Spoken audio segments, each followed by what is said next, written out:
सभी को जोहार है। अपनी बातें रखने से पहले आज मैं हेमंत सोरेन जी का पत्र लेकर के आई हूं जो उन्होंने जेल से भेजा है। सबसे पहले मैं आपसे दरख्वास्त करना चाहूंगी कि उन्होंने जो भी लिखा है आज मैं आपके सामने पढ़ने वाली हूं, क्योंकि ये सारा संदेश आप सभी के लिए, झारखंड वासियों के लिए, पूरे देशवासियों के लिए है। तो कृपया करके इसको जरूर ध्यान से सुनिएगा।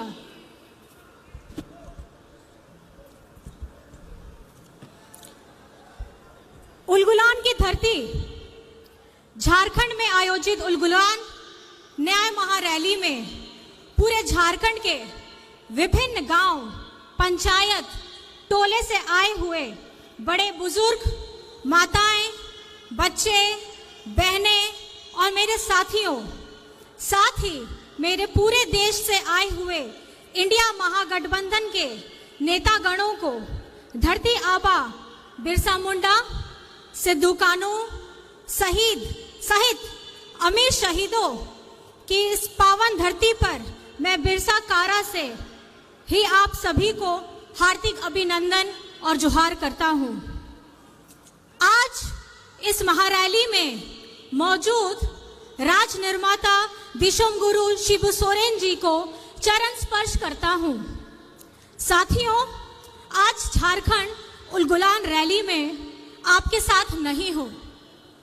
आपको मालूम है कि विगत 4 सालों से विपक्ष मेरे विरुद्ध षड्यंत्र रच कर आखिरकार एक बेबुनियाद आरोप के में मुझे कई 2.5 महीनों से बिरसा जेल में बंद करके रखा है।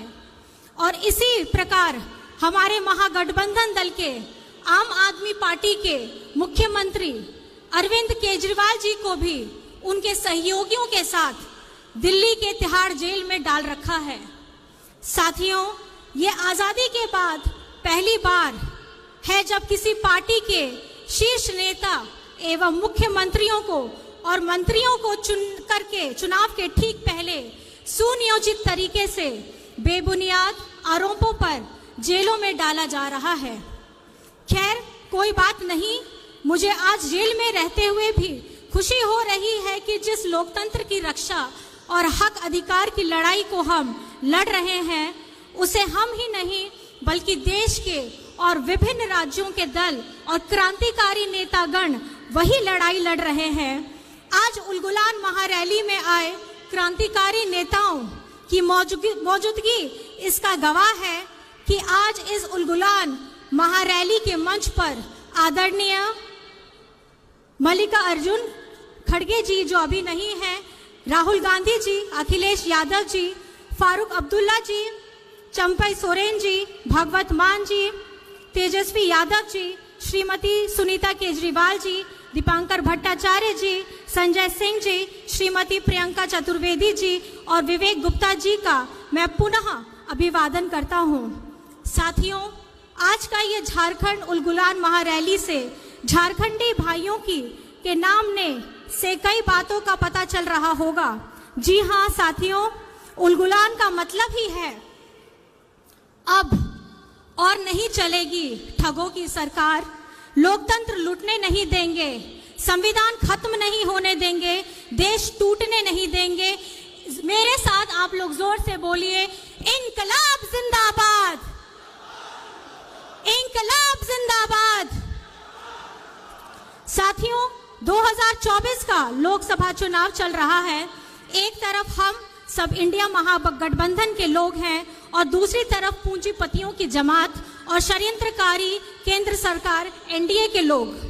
साथियों, आज देश एक विषम परिस्थिति से गुजर रहा है। विगत 2014 से केंद्र में भाजपा एनडीए की सरकार चल रही है और 2 बार देश की जनता ने एनडीए को सरकार बनने का मौका भी दिया। देश की सरकार का जनाधार को देश के लोगों ने दे दिया, पर पूरे देश की राज्यों की सरकार का जनाधार एनडीए को नहीं दिया। परंतु 2014 में एनडीए सरकार बनते ही पूरे देश के राज्यों में अपना कब्जा चाहते हैं। आपने सुना ही होगा विभिन्न सूचना तंत्र के माध्यम से कि गैर भाजपा सरकार राज्यों को किस तरीके से परेशान और उनके साथ सौतेला व्यवहार किया जा रहा है। कहीं सरकार गिराई जा रही है तो कहीं एमपी एमएलए खरीद फरोख्त की जा रही है। जो गैर भाजपा सरकार उनके साथ नहीं आते हैं तो इसका उदाहरण है कि आज हम जेलों से आप तक बंदी पत्रों के माध्यम से संदेश भेजना पड़ रहा है। साथियों, यह देश हमें भीख में नहीं मिली है। इस देश को पाने के लिए अनगिनत शहादत हुई है। कई इतिहास की किताब हमारे स्वतंत्रता सेनानियों के नाम से पटे पड़े हैं। साथियों, विगत कई साल के षड्यंत्र का फल एनडीए को 2014 में पूर्ण बहुमत से सरकार बनाने को मिली। देश के लोगों को बड़ी चतुराई से सपने दिखाए, आंखों में धूल झोंका गया, हर जाति धर्म के लोग को मूर्ख बनाया गया।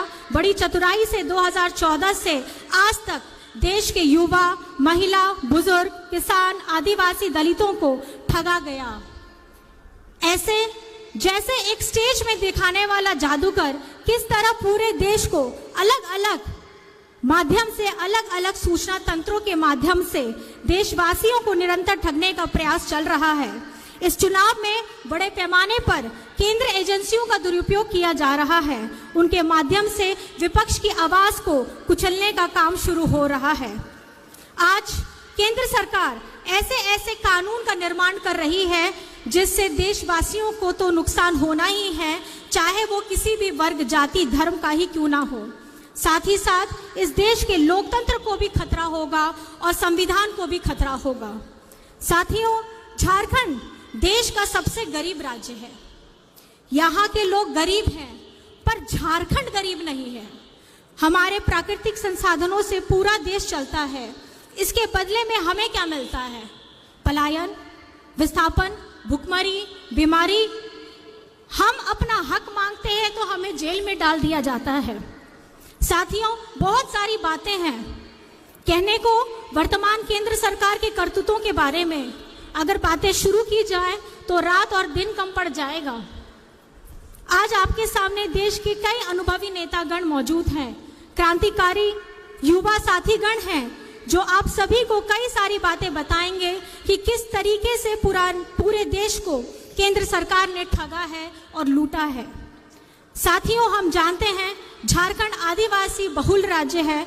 आप सभी को याद होगा, नहीं तो मैं याद दिलाता हूं कि राज्य अलग होने के बाद राज्य में विधानसभा सीटों की संख्या बढ़ाने के लिए राज्य में परिसीमन का प्रस्ताव बढ़ गया था, जिसे बड़ी संख्या में आदिवासियों आरक्षित सीटों की संख्या घटाने की बात कही जा रही थी। तो उस समय हमारे दिशुम गुरु शिबू सोरेन जी के नेतृत्व में पूरे राज्य में सदन से लेकर के सड़क तक विरोध किया गया और इस विरोध के फलस्वरूप आज हमारे राज्य में परिसीमन लागू नहीं हो पाई। जब ये चर्चा चली उस समय भी केंद्र में भाजपा की ही सरकार थी। 2025-26 तक के लिए इसको टाल दिया गया। यह विषय वर्तमान लोकसभा चुनाव के बाद फिर से राज्य के सामने आने वाला है। जैसे कि मैंने पहले भी बताया है कि केंद्र सरकार जिस तरह से नए नए कानून बना रही है, उन कानूनों में सबसे अधिक प्रभावित आदिवासी क्षेत्र और आदिवासी समुदाय को होने जा रहा है।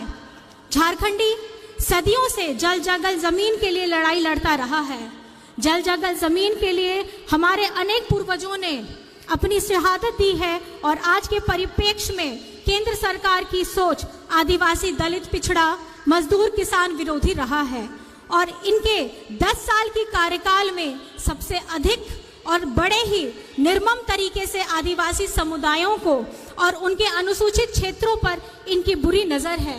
उदाहरण के तौर पर आप देख सकते हैं, विगत कई महीनों से मणिपुर जल रहा है, वहां के आदिवासी बहु बेटियों की इज्जत लूटी जा रही है, पूरा देश देख रहा है, पर केंद्र सरकार चुप है। आज तक केंद्र सरकार ने कोई सूद नहीं ली है। ये है इनका आदिवासी प्रेम। लद्दाख को छठी अनुसूची में डालने का वादा कर वर्षों तक ठगा गया और अंत में छठी अनुसूची घोषित करने से मुकर गई। आज वहां के भयानक ठंड में भी लोग 0 की डिग्री में भी अपना विरोध प्रदर्शन कर रहे हैं। ये है इनका आदिवासी प्रेम। साथियों, देश में सभी शेड्यूल्ड एरिया पर इनकी गिद्ध नजर है। झारखंड में कई महत्वपूर्ण और संवेदनशील कानून लागू हैं, जैसे CNT act, SPT act, Wilkinson act इत्यादि। अगर एनडीए सरकार 2024 के चुनाव जीतती है तो राज्य और देश के आदिवासियों के ऊपर बहुत बड़ा खतरा बन जाएगा। इसलिए किसी भी कीमत पर झारखंड को बचाना है। साथियों, झारखंड में कुछ संवेदनशील मुद्दे हैं, जैसे सरना धर्म कोड राज्य में लागू किया जाना, खतियान आधारित स्थानीय और नियोजन नीति बनाना, पिछड़ों को 27% आरक्षण के लिए मार्ग प्रशस्त करना, स्थानीय भाषा और संस्कृति को पहचान दिलाने का कार्य करना इत्यादि। मैं इन विषयों पर विस्तृत में नहीं जा रहा हूं, पर यह कहना चाहूंगा कि ये सभी चीजें तभी लागू होंगी जब केंद्र की पूंजीपति और तानाशाह सरकार को केंद्र से बेदखल किया जाए। साथियों, मैं अपना यह संदेश समाप्त करने से पहले कहना चाहता हूं कि झारखंड वीरों की धरती है। हमेशा से झारखंड के मूलवासी आदिवासियों ने राज्य के हक अधिकार के लिए संघर्ष किया है, अपने संघर्षों का लोहा भी बनवाया है। झारखंड के लोग अपने हक अधिकार की लड़ाई तब तक लड़ते रहेंगे जब तक वो हासिल ना हो जाए। आज उसी संघर्ष का ये नतीजा है कि वर्ष 2000 में गुरुजी के नेतृत्व में हमें झारखंड राज्य मिला और उसी संघर्ष से ही राज्य अलग होने के बाद हम लोगों ने राज्य में महागठबंधन की मजबूत सरकार बनाई और अब मजबूत उलगुलान की आवाज करते हुए 2024 के लोकसभा चुनाव मजबूती से लड़ेंगे भी और जीतेंगे भी। जुमले वाली केंद्र सरकार की नाकामी, देश को ठगने वालों की और देश की अखंडता को तोड़ने की बातें करने वालों को इस झारखंड से भी खदेड़ा जाएगा और दिल्ली की गद्दी से भी खदेड़ा जाएगा। इन्हीं बातों के साथ आप सबको उलगुलान महारैली में आने के लिए बहुत बहुत आभार है। अब हम अपने झारखंड की इस प्रभात तारा मैदान से इतनी जोर से आवाज लगाएंगे कि होटवार जेल में बैठे हेमंत जी को पूरे झारखंड की आवाज सुनाई देनी चाहिए। जोर से हम लोग सब बोलेंगे, जय हिंद, जय हिंद, जय हिंद, जय झारखंड, जय झारखंड। दिशुम गुरु शिबू सोरेन जिंदाबाद, दिशुम गुरु शिबू सोरेन जिंदाबाद, हेमंत सोरेन जिंदाबाद, हेमंत सोरेन जिंदाबाद, हेमंत सोरेन जिंदाबाद। जेल का ताला टूटेगा, जेल का ताला टूटेगा, जेल का ताला टूटेगा, जेल का ताला टूटेगा,